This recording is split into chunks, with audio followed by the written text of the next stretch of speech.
vamos conversar com o administrador Leonardo Faletti, que é coordenador da Comissão Especial de Governança Corporativa do CRA-RJ. Seja bem-vindo, Leonardo. Primeiramente, parabéns aí para você pelo seu dia como administrador. Muito obrigado, José. Obrigado ao CRA por essa oportunidade de a gente estar trazendo aqui a mensagem sobre governança corporativa e parabéns a todos os administradores pelo dia de hoje. A gente, pelo menos aqui no Conselho Regional de Administração, tem falado muito sobre a questão da governança corporativa. Foi feita uma pesquisa, por esses tempos agora sobre a participação do administrador neste segmento. Mas, na sua visão, enquanto especialista na área, a governança corporativa, ela está sendo bem difundida no país ou ainda falta galgar alguns degraus aí? Governança corporativa é um tema relativamente recente quando a gente fala, comparando com os demais temas da administração, eu acho que tem bastante espaço para evoluir.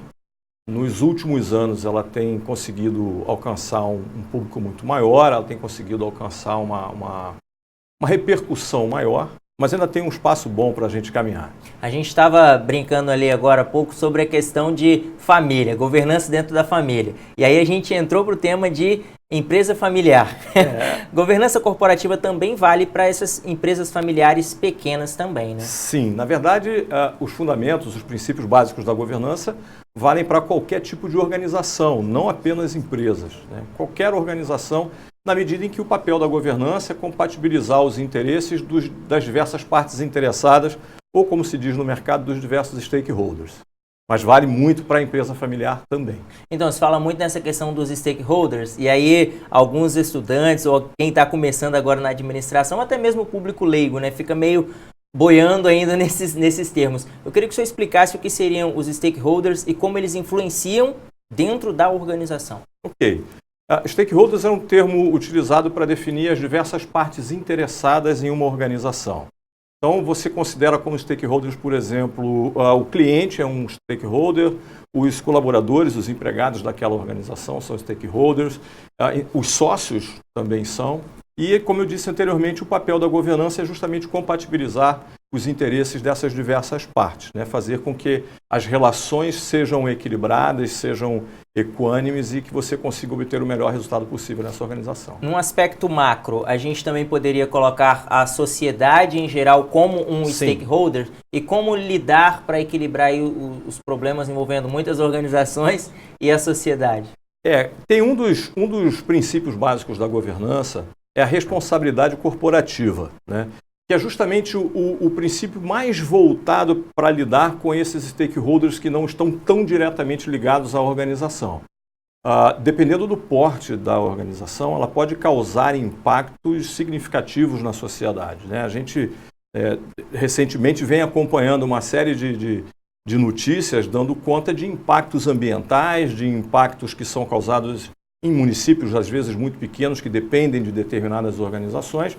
Então, ela pode ter um alcance muito grande. E é importante que ela tenha as suas práticas fundamentadas no princípio de responsabilidade corporativa, justamente para evitar que ela tenha o que se chama de externalidades negativas, Quando a organização acaba proporcionando algum impacto negativo na sociedade, e isso repercute negativamente, muitas vezes, no próprio valor da empresa. Quando é uma empresa de capital aberto, que tem ações na Bolsa de Valores, por exemplo, é muito comum você ter uma notícia e a variação de valor em função daquela notícia ser muitas vezes bastante significativa. Agora a gente tem debaixo do guarda-chuva, vamos dizer, se é o que eu posso dizer assim, nesse organograma, o topo seria esse gestor da governança corporativa acima até de presidentes e diretores nessa tomada de decisão para equilibrar as coisas? Então, falando um pouco sobre a estrutura da governança corporativa dentro de uma organização, o principal agente de governança corporativa dentro de uma organização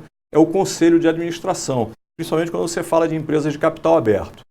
Ele realmente está acima da diretoria, ele está acima do CEO, e é ele que vai determinar, deliberar toda a questão estratégica da organização e tudo aquilo que diz respeito à governança, todas as regras de relacionamento dessa organização com os diversos stakeholders tem que passar pelo nível mais elevado da organização, do seu organograma, como você falou. Esse profissional voltado para essa área, ele precisa ter decisões mais técnicas ou mais emocionais? Eu diria que mais estratégicas. Ele precisa ter uma visão mais abrangente, não técnica no sentido de ser extremamente profundo em algum tema, mas ele precisa ter uma noção muito clara justamente dos impactos que podem acontecer nos resultados da organização por conta das estratégias que serão definidas, né? É muito importante que você consiga identificar quais serão, por exemplo, as estruturas para fazer gestão de risco dessa organização e, com isso, você mitigar as possibilidades dela ter perdas por conta de variações, sejam de mercado, seja muitas vezes riscos operacionais acontecendo dentro da própria organização. Em algumas entrevistas ou até mesmo em conversas, né, paralelas no dia a dia, a gente vê muito que às vezes acontecem conflitos entre setores dentro da própria administração. É o setor de RH que quer uma determinada quantidade de dinheiro para investir em determinada questão, aí o setor financeiro bloqueia aqui e aí tem outro setor que vai bloqueando. Como o profissional dessa área de gestão corporativa, de governança corporativa, ele também precisa lidar com esses conflitos e como equilibrar isso? Não, normalmente, os níveis mais elevados da gestão corporativa, considerando em termos de governança, como eu disse anteriormente, um conselho de administração, ele não lida no dia a dia da empresa. Mas ele vai opinar, por exemplo, na hora da aprovação de um orçamento, né? Um orçamento de investimentos, muitas vezes um orçamento de custeio, onde essas questões vão procurar ser tratadas e equilibradas de maneira que o resultado da organização seja o melhor possível e não especificamente de uma unidade ou de outra.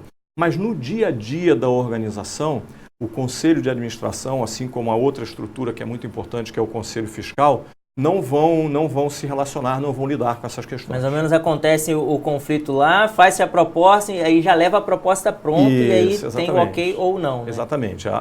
O CEO, junto com a diretoria, vai definir a sua proposta, no exemplo que a gente está dando com relação ao orçamento, né? E vai submeter ao Conselho de Administração dessa organização, que vai se posicionar e vai deliberar da melhor maneira possível. Dentro da gestão pública, a gente tem as interferências, né, principalmente nas questões políticas, e aí tem desejos ou vontades que são particulares de cada governante, e por aí vai.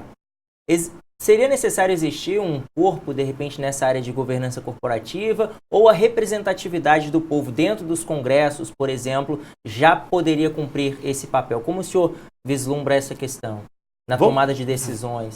Vamos procurar trazer para dentro do tema da governança corporativa, né, mas falando de empresas públicas. Uhum. Como eu disse anteriormente, a governança corporativa está em todas as organizações. Então, muitas empresas públicas, como as estatais, por exemplo, de economia mista, e muitas vezes empresa pública que é 100% capital do governo, ela vai ter o seu conselho de administração da mesma forma, que ele aí vai ser formado de acordo com os critérios que o governo que define, né? Mas aqueles profissionais que estão sentados ali naquelas cadeiras de conselheiros de administração, a responsabilidade deles é perante a empresa. E é uma responsabilidade individual, está no CPF dele, né? Independente de qualquer questão política externa, que aí acho que todos nós acompanhamos de alguma maneira o que acontece, mas que eu acho que não vem ao caso aqui na matéria de governança corporativa a gente aprofundar nessas questões mais externas, mas o profissional, seja na empresa pública ou na empresa privada, a responsabilidade é pessoal, ele vai responder com o CPF dele. Agora, eu queria que o senhor falasse um pouco sobre questões de multinacionais. Que aí a gente saiu aqui da empresa familiar, que você lida ali, empresa familiar pequena, e agora a gente entra num campo que você tem empresas em vários países, em vários locais, com culturas diferentes, com língua diferente, a própria economia é diferente. Quais os principais desafios aí que o profissional da administração precisa enfrentar para fazer uma governança corporativa satisfatória? Bom, no caso das multinacionais, elas precisam estar adequadas à legislação de cada mercado onde elas atuam, né? Então, uma empresa multinacional de origem estrangeira que atue aqui no Brasil, ela vai ter que respeitar todo o ambiente normativo brasileiro, né? Toda a legislação. Muitas vezes você tem alguns reguladores específicos de determinados setores e toda essa legislação, todo esse ambiente regulativo vai ter que ser respeitado.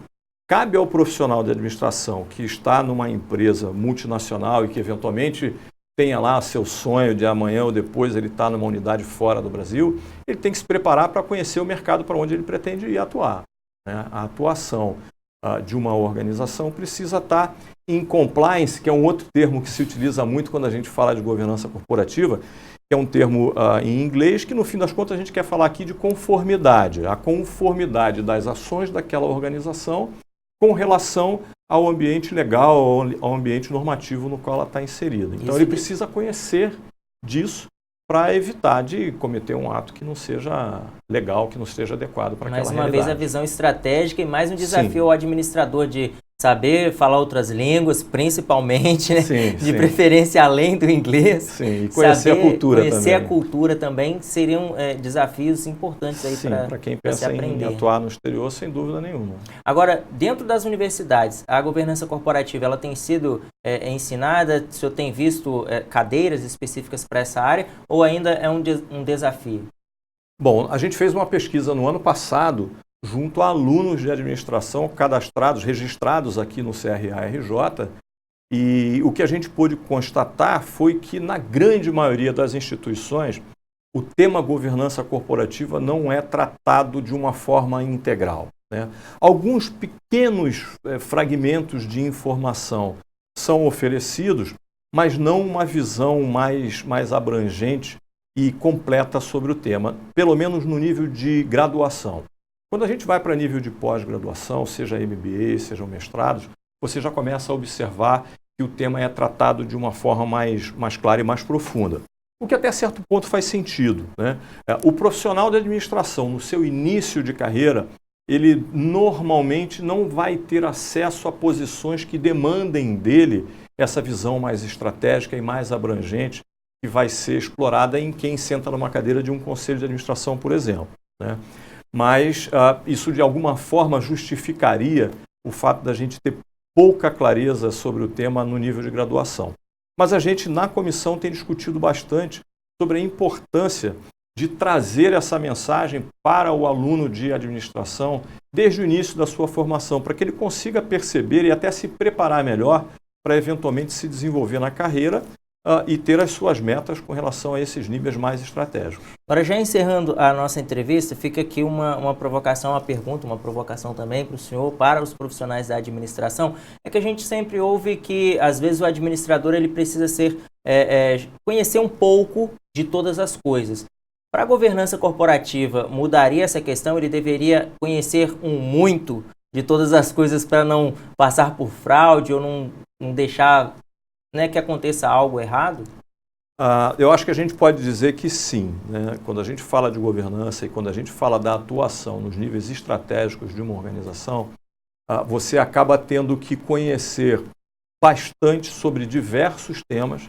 É claro que, como eu disse no início da nossa conversa aqui, não vai ser o conhecimento profundo no nível técnico, mas na capacidade de identificar os potenciais riscos que estão envolvidos com cada tomada de decisão, os potenciais resultados positivos que podem advir da implementação dos princípios de governança, né? E, por outro lado, dos negativos que podem advir da não observância desses mesmos princípios. A gente costuma dizer que a governança corporativa ela tem um papel muito importante na geração de valor para a empresa. Quanto mais a empresa conseguir se estruturar em cima dos 4 princípios básicos da governança corporativa, e nós estamos falando de transparência, nós estamos falando de equidade, nós estamos falando de prestação de conta e da responsabilidade corporativa, né? Esses são os 4 princípios básicos adotados pelo Instituto Brasileiro de Governança Corporativa, e em cima desses 4 você acaba desenvolvendo estruturas e processos que vão permitir às organizações a obter os seus melhores resultados e correr menos risco. Muito bem, Leonardo Folletti, muito obrigado pela sua participação aqui. Fica aqui então o entendimento de que, apesar de ser um tema novo, governança corporativa é algo muito sério. É muito sério e é muito importante, como você bem observou no início, independente do segmento de atuação e mesmo de porte.